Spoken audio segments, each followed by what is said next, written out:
Really interesting film, and just so entertaining in the way that to be the presence is so kind of a selling point to me as soon as I thought about it. Started first at Sundance too, and then coming down to this way. Can you tell me a little bit about what you understand about the characters now from when you first started versus, having a year or longer to live with them now to kind of figure them out a little bit? I guess we'll start with maybe Eddie. Yeah, it's definitely. I did see it a few weeks ago again, and I think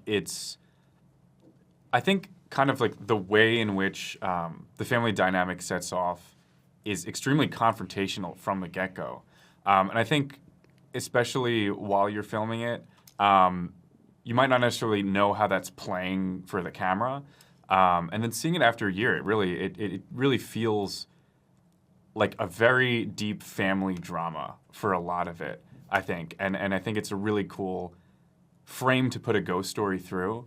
And so I think a lot of people are going to appreciate that. Yeah.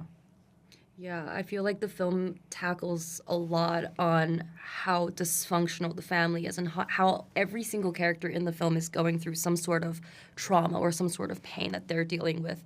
But all the characters deal with that very differently.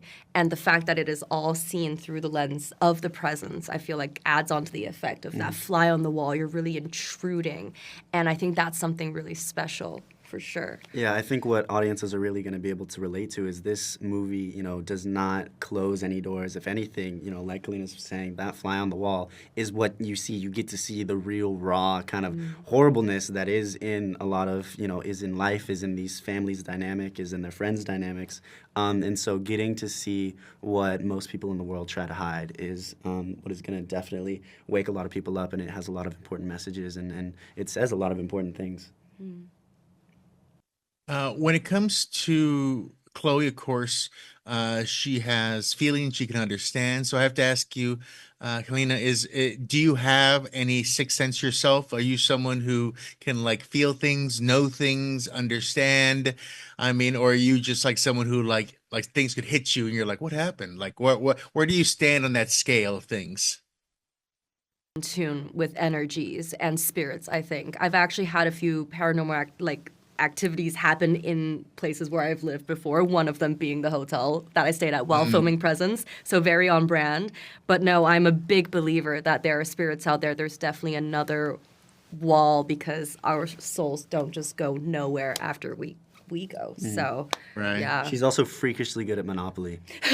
Gotta use those skills.